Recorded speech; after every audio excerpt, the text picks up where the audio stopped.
people start to really worry? Well, I don't really have much to say, unfortunately. I mean, it is what it is. It's just a little irritation and flare-up, and that's it. I don't have much more to say about it. But there has to be, the frustration just keeps building because it's one after another. Yeah, I mean, it's always been there. I've always, obviously, I've said a number of times how it's been a process. I just had to stick with it through the frustration, and that's all I got. Steve, is what you felt last night, was that the same thing that you were feeling on Sunday, or was it different? No, it's pretty much the same thing. It was, I guess, provoked by, hitting that nerve where I broke my leg, and but it just provokes that whole nerve root. Was there a specific play that triggered that? Or? No, just was sore from Sunday still. Okay. So you get hit in the knee, it kind of aggravates the back, and then the back aggravates the hamstring. Yeah, just the whole nerve root, is inflamed, and then it presents in the hamstring. But more, whether it's provoked in the back or in the knee, it's just been troublesome. How badly do you need the All-Star break to get here? Get some days I think it helps for sure. It gave me a little extra time to work through it. Do you expect yourself to play tomorrow? Or? I don't think I'll play tomorrow. No. Over the All-Star break, are you planning on doing those 2-a-days that you were doing in the past, or what do you? We'll see. We'll see. I'm sure I will be working through it, though. Yeah. I don't know if you heard the news, but Xavier Henry is going to be out approximately another 4 weeks. Were you guys hoping you had him back by the All-Star break, or was that kind of expected? I didn't know what to expect, really, but I'm sad for him. Obviously, I hope he gets back on the court soon and, can get his season back underway. Steve, you went to Vancouver and you had that mini camp, if you will, 2-a-days, and you felt good and you've looked great when you've been out on the floor. How disappointing is it to you that you've had 2 games and you've had to leave both games? Yeah, it was. It's obviously after having a really good week in Minnesota and Philadelphia, to have a setback was frustrating, especially just getting hit on the exact spot where I broke my leg was unlucky. So that's just a part of it. You got to fight through the frustration and do what you can to get back out there. Versus the Bulls, it was a contact that flared it up. This was non-contact. What do you think spurred this? The knee, getting hit on the knee against the Bulls. I couldn't clear the nerve and get it to settle down and be asymptomatic before the game.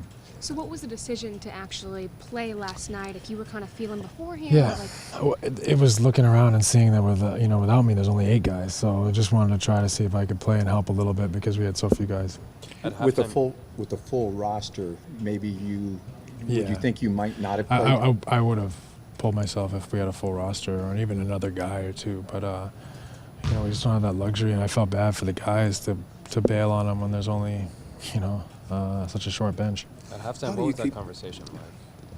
At halftime, when you, Gary, Mike, all sat down and decided you weren't coming back out? No, Gary just said when I was on the court with a second left in the half, he's like, let's just pull the plug. How do you keep from not listening to all the so-called noise out there when people are saying it's time that Steve really takes a deep look at himself in his career right now? Well, I don't live in everyone else's living room, so I don't hear.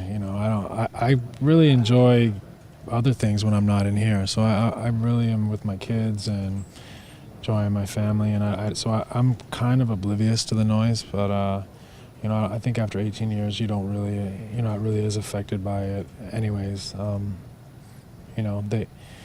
didn't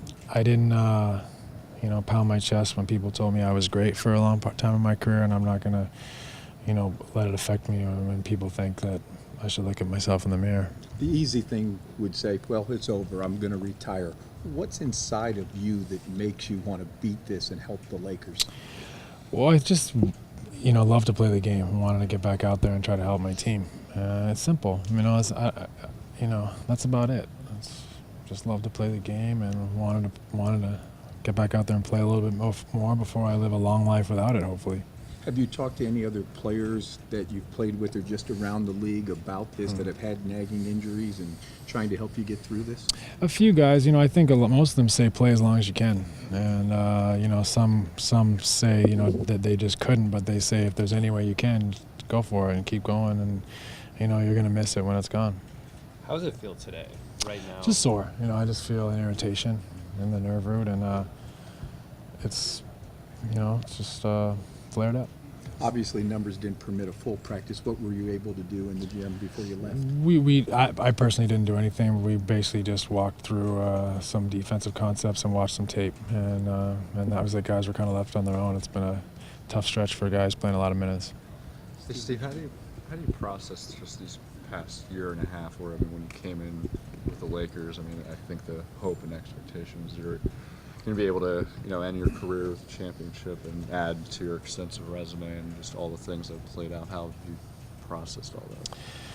Well, life rarely goes as planned, so, I didn't think it was a guarantee of anything happening coming here. I just thought it was a great opportunity to play for a great franchise in a great city and be close to my kids who were in Phoenix at the time, and, that was too good an opportunity to pass up. Obviously, I broke my leg, second game of my career, and things have been difficult. But, I'm not above difficult times. I think that everyone faces ups and downs in their life, and you have to embrace the difficult times. That's really where you find out who you are, what you're made of, and I think you learn the most.